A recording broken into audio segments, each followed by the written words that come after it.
биздин фракциянын позициясын билдирип койгум келет. Америка Кошмо Штаты дүйнөдөгү жападан жалгыз супердержава, эң бай өлкө. Анын президенти дүйнөдөгү эң чоң кызмат адамы. Январда Барак Обама кызматтан кетет. Ал Вашингтонда 8 бөлмөлүү үй ижара жалдап, ошол жерде жашаймын деп чечти. Дүйнөдө экинчи экономикалык держава бар. Бул Германия. Меркель азыр 4-чү жолу канцлер болсом деп турат. Дүйнөдөгү эң таасирдүү аял, эң таасирдүү саясатчылардын экинин бири. Ал көп кабаттуу үйдө 4-чү этажда квартира ижарага алып жашайт. Айылда загородный дому бар. Сүрөтүн көрдүм, 1 этаж мансарты бар, кадимки эле биздин карапайым кыргыздын үй экен. Бул өлкөлөрдө улуу болсоң кичүү бол деген баалуулук орун алыптыр. Бул өлкөдө жөнөкөйлүк, жупунулук улуттук идеологиянын, мамлекеттин саясатын деңгээлине чейин көтөрүлүптүр. Бул элдин жетекчилери элинен ыйбаа кылып, эл эмне дейт экен деп тартынып, сыйлап турат экен. А биздечи? Биз СНГ өлкөлөрүндө $15 менен минималдык айлык акы боюнча эң акыркы орунда турат экенбиз. Тажикстанда бизден өтүп кетиптир. Биз СНГ өлкөлөрүндө балдардын өлүмү боюнча 1-чи орунда турат экенбиз.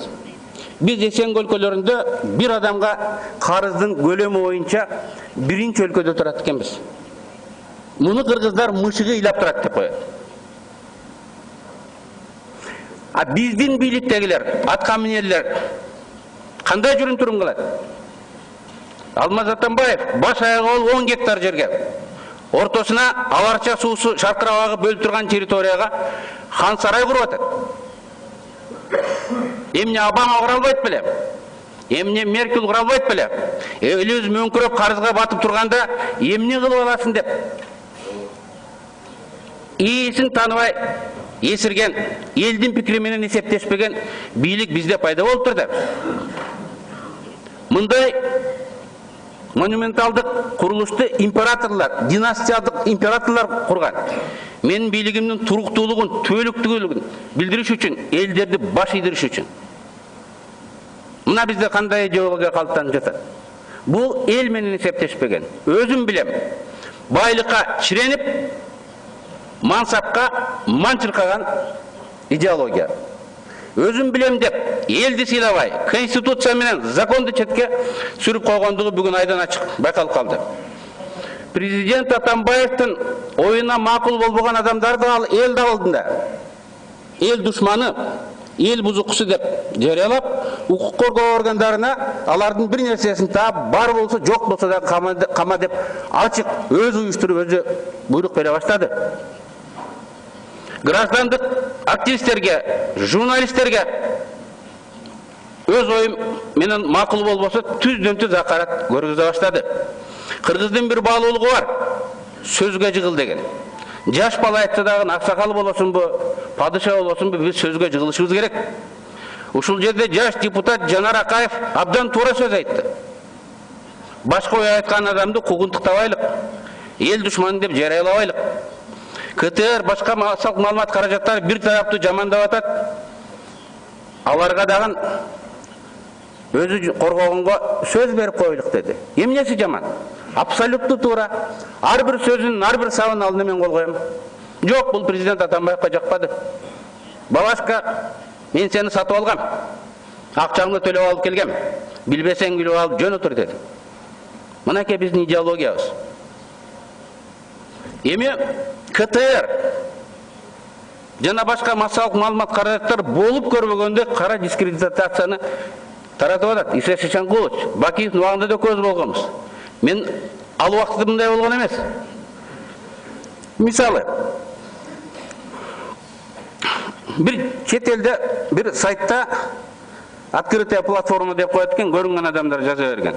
20-июнда Текебаевдин, Шыкмаматовдун, Сайланованын офшорда компаниясы бар екен деп маалымат шықты. Ушуну 2 айдан бери мамлекеттик массалык каражаттары жазып келди. Мына кече көшөгөнүн артынан президент чыгып, ким уюштуруучу экенин далилдеп, күч органдарына буйрук берип отурат. Чара көргүлө деп. Ал айтат, бизге де Белиз өлкөсүнөн официалдуу кат келди деп белге көргөзүп атат.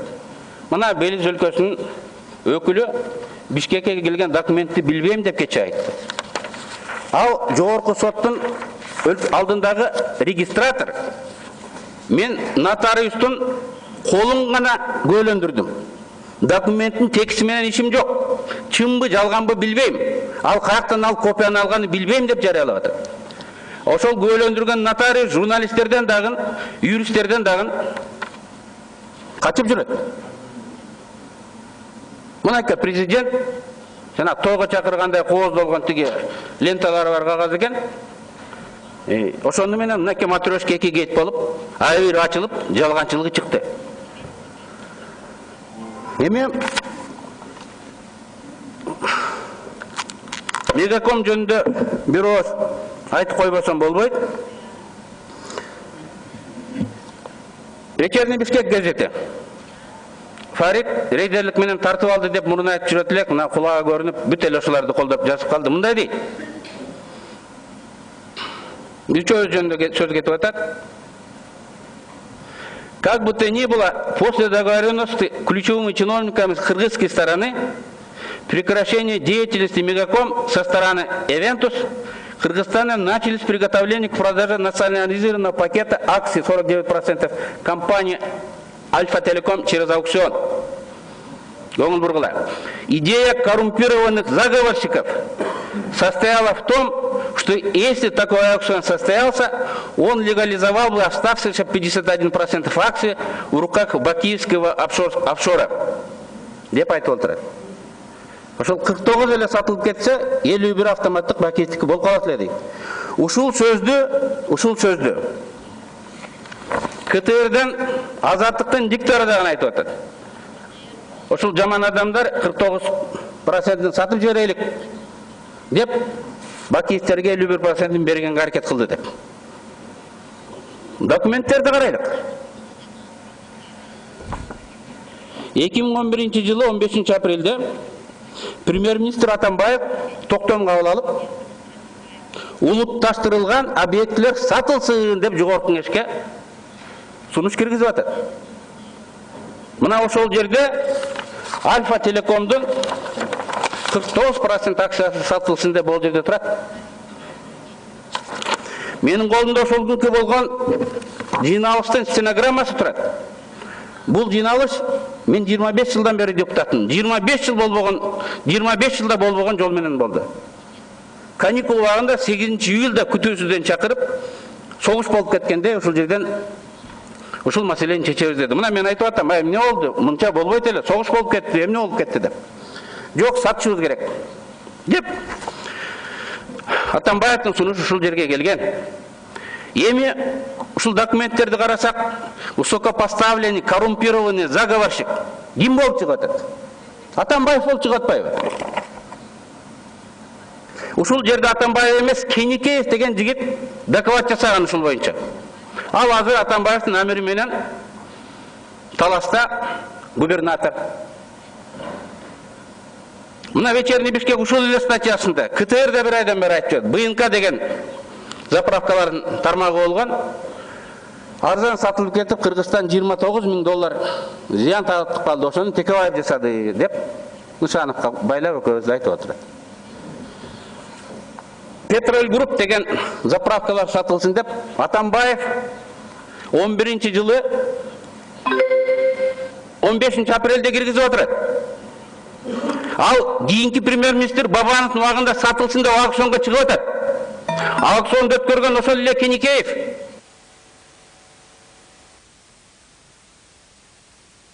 Кеникеев арзан сатып атат. Ал Кеникеевди Атамбаев кайра чоңойтуп, талашка губернатор кылып коюп атат. Мына ушундай фактылар турса, бет тырмачылык кылып, ушинтип жалган айтып, бүтүндөй мамлекеттик саясатты КТР, МТР бары бузуп атат. Урматтуу депутаттар, мен барыңардан тажрыйбасы чоң депутатмын. Азыр мен убактым бүтүп кетип атат. Менин сөзүмдү угуп койгула. Убакытты чектебей. Мен көп сүйлөбөйм. Ал баарыбыз үчүн, биринчи кезекте өлкө үчүн пайдалуу. Сиздер, балким угарман, көрөрмандар дагы ишенбейт. Кантип эле президент өзү баш болуп, провокация кылып, прокуратура, МВД, ГКНБга ушинтип провокация уюштурайлык деп айтсын. Андай болбойт да. Президент ошондой жашайт беле дейт. Бирок биздин тарыхта ошондой болгон да.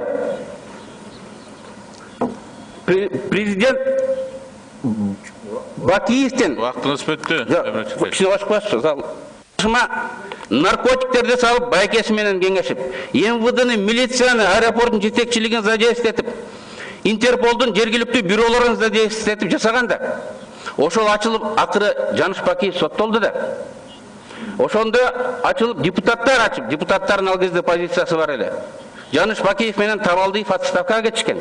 Бүгүн эми могул ачылганда Абдил Сегизбаев отставкага кетеби? Кеп ушундай болуп атат да. Бакиев менен макулдашып, Жаныш Бакиев Садыркуловду кармап өлтүргөндө погран войсканын генералдары кылмыштын ишин жасырыш үчүн МВД, сот, прокуратура катышкан. Президент Бакиев координация кылган. А биз болбойт, президенттер ага барбайт дейбиз. Павлюкту өлтүргөндө биздин ГКНБнын офицерлери катышып, ошолар барып Казакстанды өлтүрүп, колго түшүп соттолушту. Мына бүгүн президенттер көшөгөдөн чыгып, ошол фальшивка кагазды алып алып, эл алдында Текебаев Атамекенге акыркы соккуну берип, пиар компания кылып, ошону көргөзүп атат. Биз туура эмес жолдо кетип отурабыз. Осмон, Иса, Төрөбай, молодой болсоң дагы аксакал болуп калдың. Биз туура эмес жолдо кетип атабыз. Бирөө дагы Атамбаев туура эмес кылып атасыз, коюңуз деп айта турган адам калбай калды. Жок, ал мыйзамсыз болот деген Мелис Турганбаев менен Кашкар Жунушалиевди жумуштан айдады. Азыр бирөө андай болбойт деп айта албайт. Башал десе Бөркал, КТР, ЛТР бар жөнүнө ачык мындай жамандап отурат. Бирөө шеф туура эмес деп айта албай калды. Бул аңга чүрөт. Бул жакшылык эмес. Биз айтпай койсок жамандык кылган болобуз. Урматтуу депутаттар, мен өткөндө да айткам, дагы айтам. Өлкөнүн тарыхчылары сиздердин колдо. Мындай туура эмес жолду оппоненттерди куугунтуктоо, массалык түрдө жамандоо, бул ар кандай саясий режимдин акыркы өмүрүнүн белгиси, бул агониянын белгиси.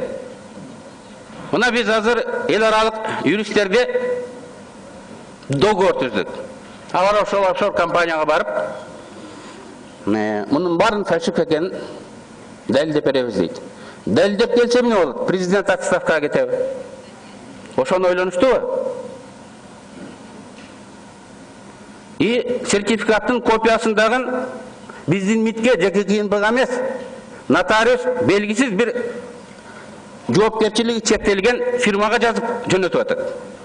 Официалдуу документ болуш үчүн биздин өкмөт Белизге кайрылыш керек. Алардын официалдуу өкмөтү МИД аркылуу, башка тиешелүү органдар аркылуу бизге бериш керек эле да. Анан ушундай спектаклдин, комедиянын кандай кереги бар? Эми мен ушунчалык төмөн деңгээлге түшүп, эмне табаарын билбейт. Фрунзе рестораны ушул Текебаевдики деп жамандап жүрдү эле, бүт баары меники эмес экенин билди, эми бүгүн жазып атат. Эми ал документтерин даярдаганга жардам бергенде деп. Ал туура эмес курулган. Парк зонасына дарактарды кесүү жолу менен. Ага уруксатты Атамбаевдин доосу мэр Кулматов берген. Ал ресторан Атамбаевдин убагында курулган. Эгер документтеринде бир ката болсо, так ошолор жооп берет. Урматтуу депутаттар, бизде конституция сынды, элита сынды. Урматтуу депутаттар, эми өзүңөр уруксат бергиле, эртең күнү дагы башкалар сүйлөшсүн, анан Текебаевка калашынчы бердиңер деп айта турган силерсиңер да. Давайте чечелик. Регламент боюнча 10 мүнөт болчу. 10 мүнөттөн ашык сүйлөдү. Ana nem kişine Kudaydı andı mındayda ömrük toktoğu. Çekerde ошондой болсам да мына добуш менен чечкиле бул баягы саясий чечим болот. Добушка коём анда зал чечет. Зал чечет. Жок, андай жок, ар бир фракциянын өзүн унутпа. Мындай кылабыз. Зал чечет. Чечкиле, маселе жок. Жарым саат бересиңерби? Ал саясий чечим болот. Хорошо, Ömrök Toktogуч Бабанов менен Төрөбай Бакыттын сунушу боюнча сүйлөп бүткөнгө чейин сөз берүү жөнүндө сунуш түшүп атат. Добуш коём, добуш бериңиздер. Макул 57, каршы 10, баары 67 каттал 104 сунуш өттү. Сүйлөй бериңиз. Каалашыңызча сүйлөйсүм. Урматтуу депутаттар, мен айтып атам, конституция сынды. Элита сынды. Эгер эл сынса, biz кара турбайбыз. Конституция сынды дегеним, конституция өлкөнү башкарса болот. Компартия конституциясы жок эле башкарган. Акаев менен Бакиевдин туугандары конституциясы жок эле башкарды. Биз ошол жолго кетип отурабыз. Ал бүгүн жаап жашырылбастан ачык официалдуу мамлекеттин саясаты болуп калды. Сооронбай Жээнбеков ушул жерден келип, мен президенттин тапшырмасын аткарып атам деди. Өзүмдүн программам бар. Урматтуу депутаттар, силер бекитип бергиле. Ошону аткарам. Эл бизге ишенген, биз жооп беребиз дебейт. Ачыктан ачык президенттин тапшырмасын аткарам дейт. Президент Баткенге ошко барабы, жогорку кеңештин парламенттин үстүнөн оптом убада берип ушул жасалат дейт. Бюджетте кирбесе дагы ал айткан жол курулуп атат. Бюджетке кирилбесе дагы ал айткан мектеп курулуп атат.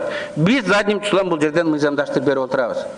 Президент өзүнө берилбеген укуктарды мурун жаап жашырса, азыр ачык пайдаланып, элдин алдында зордук зомбулук менен башкара баштады. Биз ошону токтотойлук деп атабыз. Биз шайлаган өкмөт сиздердин алдыңыздарга келип отчет берип, бул ишти кылайлык деп 1 жылдык программасын ушул жерден бекитип кетсин деп атабыз. Сооронбай Жээнбеков жер-жерлерге барганда улуу урматтуу парламенттин тапшырмасын аткарып атам дегендей болуш керек. Менин кыскача айтар дегеним ушул. Өлкөнү туура жолго буруу, конституцияны калыбына келтирүү. Бул сиздердин колуңуздарда. Биз үй бүлөлүк башкаруудан кетебиз деп 10-жыл аракет кылып, кайра 10-жылга барып калдык. Ал куралданбаган көз менен ар бир эл көрүп турат. Биз көзүбүз көрбөсө болду деп көрмөксөн болгонубуз менен ал маселе өзүнөн өзү жок болуп кетпейт. Эми менин сиздерге кайрылуум. Эми ушундай чоң фальсификация болуп атса, убагында парламент матрешка гейтте комиссия түзүп иликтеген. Биз дагы жөн отуруп алганыбыз болбойт. Келгиле депутаттык комиссия түзүп иликтейлик.